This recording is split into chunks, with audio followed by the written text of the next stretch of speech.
Welcome to fantasy fireball. इस video में हम बात करने वाले हैं world cup semifinal first match के बारे में, जो कि 15 नवंबर 2 PM इंडियन रिकॉर्डिंग टाइम से मैच शेड्यूल है। वानखेड़े क्रिकेट स्टेडियम मुंबई में ये मैच खेले जाएंगे। इंडिया वर्सेस न्यूजीलैंड के साथ ये मैच खेले जाएंगे। और जैसे कि यहाँ पर आप सबको पता है कि इंडिया बहुत ही स्ट्रॉन्ग है। अभी तक जितने भी लीग मैचेस हो रहे थे उस सारे मैचेस वन साइड विन करके अपना जगह जो है सेमीफाइनल में बनाया। उसी तरह न्यूजीलैंड की बात करें तो ये भी आपको बेस्ट करके देने वाला है, क्योंकि न्यूजीलैंड भी कमज़ोर नहीं है। अगर इंडिया स्ट्रांग है तो यहाँ पर न्यूजीलैंड भी कमज़ोर नहीं है। तो अपना वो देखेंगे कि भाई किस प्लेयर को अपने टीम में लेकर के चलेंगे। और वैसे भी भाई इंडियन है तो इंडियन की सपोर्ट में टीम बना करके चलेंगे, चाहे लॉस हो विन हो उससे कोई फर्क नहीं पड़ता, लेकिन इंडिया की सपोर्ट में टीम बनाएंगे और ये चाहेंगे कि इंडिया ही इस मैच को विन करे और भाई इंडिया को ही जिताना है। तो इस वीडियो में हम सब जानेंगे दोनों टीमों का player states, ground states, pitch report, जितने भी बेसिक इन्फॉर्मेशन चाहिए एक बेस्ट टीम बनाने के लिए, सब कुछ इस वीडियो में आप सबको मैं बताने वाला हूं। तो इस वीडियो को ध्यान से एंड तक देखना। और जैसे कि आप सबको पता है कि पिछले जितने भी लीग मैचेस हो रहे थे आप सबने देखा क्या ज़बरदस्त हमारी रिजल्ट रहा था। हॉले टेलीग्राम से बेस्ट रिजल्ट हमने दिया है। अगर आप सबको भरोसा नहीं होता है तो आप सब टेलीग्राम को विजिट कर सकते हो, वहाँ पर विनिंग्स और टीम्स बाकायदा पोस्टेड है और जीएल्स विनिंग्स भी पोस्टेड है। और यहाँ पर आप सबको पता है कि मैंने कितनी बार आपको मेगा जीएल मिस हुआ है। आप सबको पता है इंडिया वर्सेस श्रीलंका का जो मैच हुआ था उसमें 41 रैंक मेगा जीएल में आया था, वो भी कैप्टन की वजह से। अगर लास्ट 2 विकेट सिराज ले लेता तो भाई mega grand league 5 crore winnings उस दिन होता, क्योंकि सारी लीग हमने ज्वाइन कर रखा था। उसी तरह इस मैच में भी ऐसा प्रेडिक्शन करके देने वाला हूँ जो कि आप सभी मेगा ग्रैंड लीग को टारगेट कर सकते हो। तो ध्यान रखना कि इस वीडियो को आप सब एंड तक देखना। सारे प्लेयर का स्टेज बाय स्टेज देखोगे तो आप सब खुद बाय खुद टीम बना सकते हो, ठीक है। हाँ दोस्तों, इस वीडियो को और भी इंस्ट्रक्शन बनाने के लिए 1000 का गिव वे रखा गया है, जिसमें आपको क्वेश्चन पूछा जाएगा, उसका आंसर देने होंगे। इसमें आपको 4 रूल्स फॉलो करने होंगे। पहला, बिना स्किप किए हुए पूरा वीडियो को देखना होगा। अगर आप स्किप करते हो तो आपका गिव वे कैंसिल हो जाएगा, ठीक है। दूसरा, एक लाइक करना है। तीसरा, एक बेस्ट कमेंट के साथ साथ आपको जो है क्वेश्चन का आंसर देने होंगे। चौथा, जो सबसे ज़्यादा इंपॉर्टेंट है, यूट्यूब चैनल को सब्सक्राइब करना है और इस वीडियो को अपने दोस्तों के साथ शेयर करना है। जो ये 4 रूल सही तरीके से फॉलो करेगा उसी को गिव वे मिलने वाला है। आगे हम चलेंगे पिच रिपोर्ट, लेकिन उससे पहले आप सब अगर टेलीग्राम को ज्वाइन नहीं किया तो बहुत कुछ मिस कर रहे हो, क्योंकि टेलीग्राम को ज्वाइन करने के लिए आपको इसी वीडियो के डिस्क्रिप्शन में मोर का ऑप्शन दिखेगा। इस मोर पर क्लिक करना, डायरेक्ट आपको इस तरीके का फेस आएगा। यहाँ पर क्लिक करोगे डायरेक्ट आप टेलीग्राम को ज्वाइन कर पाओगे। यहाँ पर आप देखना हर एक मैच का जीएल प्लस एसएल का मिनी ग्रैंड लीग का टीम मैं देता हूँ और कितनी बार मैंने जीएल विन करवाई हो आप सब जाकर के चेक कर सकते हो। विनिंग्स को, जीएल विनिंग्स को स्क्रॉल करके ऊपर तक देखना भाई कितनी बार जीएल विनिंग्स मैंने करवाया है फ्री में। उसी तरह आप भी विन कर सकते हो भाई। तो टेलीग्राम को ज्वाइन करना आप सबको इम्पोर्टेंट जरूरी है। आगे हम बात करेंगे पिच रिपोर्ट की बात करेंगे, ठीक है। तो ध्यान रखना वानखेड़े की पिच जो है ज़्यादातर बैट्समैन को सपोर्ट मिलती है और पेसर्स को, स्पिनर को ना ही के बराबर में सपोर्ट मिलते हैं। जहां अगर बात करें 40 विकेट पेसर्स लिया है तो वहां पर स्पिनर सिर्फ और सिर्फ 10 विकेट लिया है। उसी तरह यहाँ जो है आप सबको ऐसे ही कुछ देखने को मिल सकता है। तो यहाँ पर आप अपने टीम में पेसर्स और बैट्समैन को लेकर के चलना, क्योंकि यहाँ पर अगर इंडिया चाहे न्यूजीलैंड कोई भी अगर पहले बैटिंग करे, लेकिन इंडिया अगर बैटिंग करे तो 400 प्लस मतलब 450 तक भी रन बन सकती है, ठीक है। तो ये अभी का पिच रिपोर्ट है। बाकी फाइनल पिच रिपोर्ट आपको टॉस से पहले अपडेट कर दूंगा टेलीग्राम पे, तो टेलीग्राम को जाकर के जल्दी जल्दी ज्वाइन कर लेना। उसके बाद हम बात करने वाले हैं ग्राउंड स्टेज की। तो टोटल यहाँ पर 27 मैचेस खेले गए, जिसमें से 15 फर्स्ट बैटिंग और सेकेंड जो है 12 मैचेस विन किया है। तो ध्यान रखना जो भी टीम टॉस जीतेगी वो पहले बैटिंग चूज करेगी। एवरेज स्कोर की बात करें 261 जो है एवरेज स्कोर है, और हाईएस्ट 438 4 बार बने हैं और सबसे कम 55 10 बार बने हैं। स्कोरिंग पैटर्न की बात करें 206 बार बने हैं, 200 से 250 बीच में आपको 4 बार बने हैं और 250 से 300 बीच में आपको 12 बार बने हैं, 300 प्लस आपको 5 बार यहाँ पर बने हैं। उसके बाद हम बात करेंगे लास्ट ओडी मैच जो इस पिच पर हुआ है उसके बारे में आप सबको जानना जरूरी है, क्योंकि इसी बेसिस पर आप अपने टीम में पेसर्स और स्पिनर को सेट करोगे और वहां पर बैट्समैन को ले पाओगे।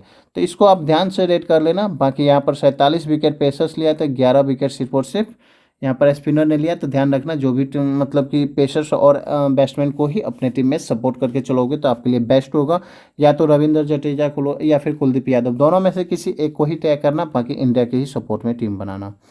आगे हम बात करने वाले हेड टू हेड की। 10 मैचेस अभी तक खेले गए, जिसमें से 5 मैचेस जो है अगर न्यूजीलैंड ने विन किया तो 4 मैचेस यहाँ पर जो है इंडिया ने विन किया, 1 मैच टाई रहा था, ठीक है। बाकी वर्ल्ड कप की बात करें सारे मैचेस विन करके आ रही है इंडिया, और यहाँ पर न्यूजीलैंड जो है अगर 4 यहाँ पर मैक्सिमम मैचेस लॉस करके आ रही है। उसके बाद हम बात करने वाले हैं इंडिया की पॉसिबल प्लेइंग 11 की। तो शुभम गिल, रोहित शर्मा ओपनिंग करेंगे। उसके बाद विराट कोहली, सुरेश अय्यर, लोकेश राहुल, सूर्य कुमार यादव, रविंद्र जडेजा, मोहम्मद शमी, कुलदीप यादव, जसप्रीत बुमराह, सिराज, ये 11 प्लेयर आपको इस मैच में खेलते हुए दिख सकते हैं। उसके बाद हम बात करने वाले हैं जो स्टार्टिंग एंड डेथ ओवर की। तो ये आपको तीनों प्लेयर इंपॉर्टेंट होगा, क्योंकि तीनों प्लेयर आपको डेथ और पावर प्ले दोनों जगह बॉलिंग करेंगे, जसप्रीत बुमराह, सिराज, शमी, ठीक है। उसके बाद हम बात करने वाले हैं इंडिया की प्लेयर स्टैट्स की। तो ध्यान से देखना, इसी बेसिस पर आप अपना टीम बना पाओगे, अपनी टीम में बैट्समैन को और बॉलर को ले पाओगे। यहाँ पर जो है मतलब कि रोहित शर्मा को तो लेकर के चलना ही चलना है। यहाँ पर देख सकते हो पिछले मैच में नीदरलैंड के साथ मैचेस खेला, वहाँ पर 61 रन और 1 विकेट भी लिया था, बॉलिंग किया था 1 ओवर और विकेट भी लिया।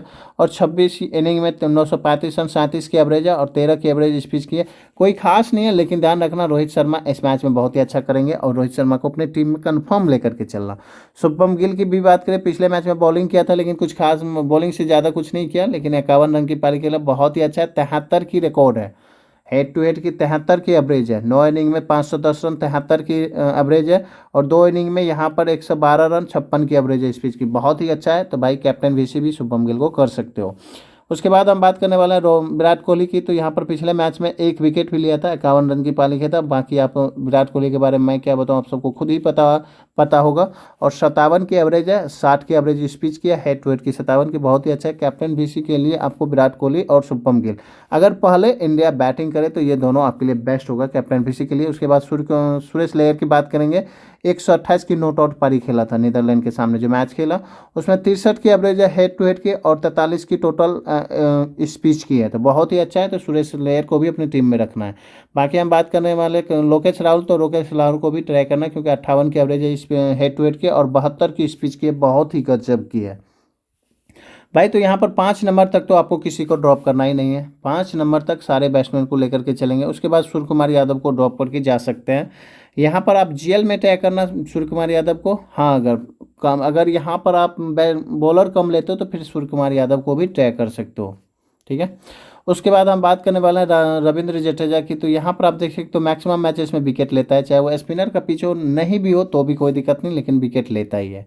यहाँ पर अगर बात करें 361 रन, 11 इनिंग में 52 की एवरेज है और 13 इनिंग में 8 विकेट है, तो मैक्सिमम ठीक ठाक है भाई। यहाँ पर जड्डू साहब को लेना ही लेना है। बाकी इस पिच का भी 4 इनिंग में 5 विकेट और 53 की एवरेज है। मोहम्मद शमी को तो लेना ही लेना है, एज ए कैप्टन किसी भी जीएल में कर सकते हो। 13 इनिंग में 30 विकेट, बहुत ही गजब किया और 3 इनिंग में 8 विकेट इस पिच पर ले चुके हैं। उसके बाद हम बात करने वाले हैं कुलदीप यादव। तो भाई इसको आप ड्रॉप करके जा सकते हो, 10 इनिंग में 19 विकेट है, 4 इनिंग में सिर्फ 2 विकेट है, इस पिच पर कोई ज़्यादा खास नहीं है, तो कुलदीप यादव को ड्रॉप करके जा सकते हो। बाकी जीएल में जरूर ट्राई करना भाई, क्योंकि स्पिनर का पिच नहीं है, तो फिर कुलदीप यादव को लेने से कोई फ़ायदा नहीं। अगर आप चाहो तो इंडिया के सपोर्ट में टीम रख लेंगे, बैट्समैन को ज़्यादा प्रेफर करना। जसप्रीत बुमराह की बात करें तो इसको असल में लेना ही लेना है। यहाँ पर 3 इनिंग में 2 विकेट, कोई ज़्यादा खास नहीं कर रहा है, मतलब कि इसका बॉलिंग जो करता है वहाँ पर जो है बैट्समैन इसकी बॉलिंग को निकाल लेते हैं, मतलब कि ज़्यादा जो है इस पर मतलब कि शॉट नहीं खेलते हैं, इसलिए ज़्यादा विकेट नहीं निकाल पाता है, लेकिन फिर भी आपके लिए बेस्ट करके दे सकता है। उसके बाद हम बात करने वाले हैं मोहम्मद सिराज की। तो सिराज भी बहुत ही गजब की है भाई, 3 इनिंग में 6 विकेट है और 2 इनिंग में 6 विकेट है इस पिच की, बहुत ही गजब की। हेड टू हेड में पर मैच 2 विकेट और इस पिच पर मैच 3 विकेट। तो भाई एसएल में कंफर्म लेना है। उसके बाद हम बात करने वाले हैं न्यूजीलैंड की प्लेयर पॉसिबल प्लेइंग 11 की। तो डेविन कॉनवे, रांची रविंद्र आपको ओपनिंग करेंगे। Kane Williamson, Daryl Mitchell, Tom Latham, Glenn Phillips और मार्को चैम्प, Mitchell Santner, Tom Southee, Trent Boult और लोकी फर्गूसन, ये 11 प्लेयर आपको खेलते हुए दिख सकते हैं इस मैच में। बाकी यहाँ पर स्टार्टिंग डेथ ओवर की बात करें, ट्रेंट बोल्ट, सौथी और मिचेल सटनर आपको ओपनिंग बॉलिंग करेंगे। उसके बाद ट्रेंट बोल्ट, सौथी, फर्गूसन डेथ में। तो यहाँ पर ट्रेंट बोल्ट या फिर सौथी में से किसी एक को ट्राई करना। बाकी मैं चाहूँगा कि आप ट्रेंट बोल्ट को ही लेकर के चलो। बाकी ये फर्गूसन ज़्यादा कुछ खास नहीं कर पाता है, टीम सौथी आपको स्पिनर में दिखेंगे। उसके बाद हम बात करने वाले हैं न्यूजीलैंड की प्लेयर स्टैट्स की। तो ध्यान से देखना भाई, तो ही आप विन कर पाओगे।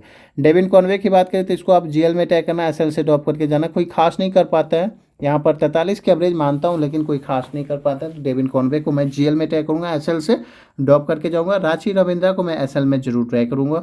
यहाँ पर 42 और 2 विकेट पर मैच। आपको यहाँ पर ध्यान देना कि रांची रविंद्रा स्पिनर है, तो कोई ज़्यादा विकेट तो नहीं निकालेंगे, लेकिन ओपनिंग करेंगे भाई, तो कुछ ना कुछ बैटिंग से अच्छे पॉइंट दे सकते हैं। उसके बाद हम बात करने वाले हैं केन विल्सन की। भाई केन विल्सन को आप एसएल में ट्रैक कर सकते हो क्योंकि केन विल्सन एक्सपीरियंस प्लेयर है और यहाँ पर अगर बात करें 43 की एवरेज है और 23 की स्पीच के ज़्यादा कोई खास नहीं है, लेकिन इसको आप ट्रैक कर सकते हो एसएल में। पिछले मैचेस की रिकॉर्ड अगर बात करें तो एक ही मैचेस में फ्लॉप है, बाकी सारे मैचेस में कुछ ना कुछ अच्छे पॉइंट दिए हैं।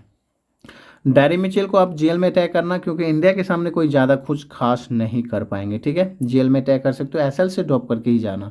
उसके बाद हम बात करने वाले हैं टॉम लथम। अब देखो टॉम लथम को जीएल में टैग करना, एसएल से ड्रॉप करूंगा ही करूंगा। बाकी ध्यान रखना इस पिच पर 103 रन की पारी खेल चुके हैं एक इनिंग में और 52 की एवरेज हेड टू हेड की है। तो बाकी आप चाहो तो वहाँ पर केएल राहुल, अगर इंडिया पहले बैटिंग करे तो फिर बॉलिंग करे तो फिर यहाँ पर केएल राहुल को ड्रॉप करके यहाँ पर टॉम लथम या फिर केन विल्सन, दोनों में से किसी एक को ट्रैक कर सकते हो।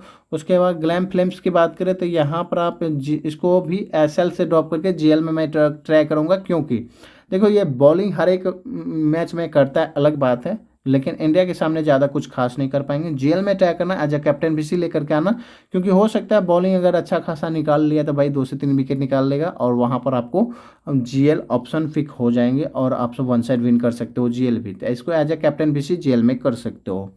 उसके बाद हम बात करने वाले हैं मार्को चैम्प। भाई जीएल में टैग करना, एसएल से सीधी सी बात है ड्रॉप करना। 4 की एवरेज है, हेड टू हेड की 6 की, स्पीच की कोई ज़्यादा नहीं है। मिचेल सेटनर की बात करें तो स्पिनर को ज़्यादा कुछ खास मदद नहीं मिलती है स्पीच पर, बाकी आप चाहो तो लेकर के जा सकते हो। बाकी मैं ड्रॉप करने वाला हूँ क्योंकि इसका सिलेक्शन बहुत ज़्यादा हाई होगा, लेकिन मैं इसको ड्रॉप करके जाने वाला हूँ। कोई खास नहीं करने वाला है क्योंकि 8 नंबर पर बैटिंग से तो ज़्यादा उम्मीद करेंगे नहीं, लेकिन बॉलिंग से अगर कर भी सकते थे, लेकिन यहाँ पर स्पिनर की कोई ज़्यादा मदद नहीं मिलती है। उसके बाद हम बात करने वाले हैं टीम चौथी की। यहाँ टीम चौथी या फिर टेंट बॉल्ट, ये दोनों में से किसी एक को टैग कर सकते हो। बाकी ध्यान रखना 13 इनिंग में 35 विकेट टीम चौथी ले चुके हैं, तो मैक्सिमम बहुत ही अच्छा है। 3 इनिंग में 7 विकेट है, तो पर मैच 2 विकेट होता है। और यहाँ पर टेंट बॉल की बात करें 14 इनिंग में 25 विकेट और एक इनिंग में 4 विकेट, दोनों में से किसी एक को टैग कर सकते हो। यहाँ पर मैं चाहूँगा कि टेंट बॉल के ही साथ जो टीम चौथी को मैं ड्रॉप करके जाऊँगा। उसके बाद हम बात करने वाले हैं लॉकी फर्गूसन। अब ध्यान रखना लॉकी फर्गूसन यहाँ पर और टीम चौथी, अगर आप दोनों को ट्रैक करते हो तो यहाँ पर दोनों में से किसी एक को ट्रैक कर सकते हो। अब देखो रीज़न ये है कि अगर टीम चौथी को ट्रैक करोगे तो फिर टीम यहाँ पर लॉकी फर्गूसन को ड्रॉप करना पड़ेगा, तो दोनों में से किसी एक को ट्रैक कर सकते हो। लेकिन ध्यान रखना टीम फर्गूसन का 11 इनिंग में 11 विकेट है, कोई ज़्यादा नहीं है, ठीक है। तो वहाँ पर टीम चौथी अगर आप दोनों को रखते हो तो ही आप टेंट बोल्ट और टीम चौथी को रखना, फर्गूसन को ड्रॉप करके जा सकते हो। बाकी अब चलेंगे भाई प्रीव्यू टीम की तरफ, लेकिन उससे पहले मैं बता दूं कि यहाँ पर मैंने 1000 का क्वेश्चन जो मैंने बताया था कि जो इसका आंसर देंगे उसको 1000 का प्राइज मिलेगा। तो ध्यान रखना रविंद्र जडेजा कितने रन मारेंगे, कितने पॉइंट देंगे ड्रीम 11 पे और कितने विकेट लेंगे, जो इसका सही आंसर देंगे उसको 1000 का फ्री गिफ्ट भी मिलेगा। तो भाई इसका आप सब सही आंसर देना। बाकी ये प्रीव्यू टीम है, अभी का टीम है, बाकी अगर कुछ भी अपडेट होता है तो आप सबको टेलीग्राम पे अपडेट दे दूंगा। और यहीं पर आपको जीएल प्लस एसएल का ऑल स्पोर्ट्स का फ्री टीम, और यहाँ पर जाकर के देखना कितनी बार मैंने फ्री में जीएल विन करवाया हूँ, तो आप सब भी जाकर के विन कर सकते हो। तो भाई टेलीग्राम को ज्वाइन करना जरूरी है क्योंकि यहीं पर आपको देखो यूट्यूब पे तो सिर्फ और सिर्फ वीडियो डाल सकता हूँ, लेकिन टीम्स जो भी अपडेट चाहिए वो आपको टेलीग्राम पे ही मिलेगी। तो भाई टेलीग्राम को ज्वाइन करना जरूरी है, तो टेलीग्राम को जा करके जल्दी जल्दी ज्वाइन कर लेना। इसी वीडियो डिस्क्रिप्शन में लिंक होगा या फिर कमेंट बॉक्स में आपको पिन लिखा हुआ मिल जाएगा, जा करके जल्दी जल्दी ज्वाइन कर लेना। बाकी मिलते हैं नेक्स्ट वीडियो में, तब तक के लिए लव यू ऑल फैमिली।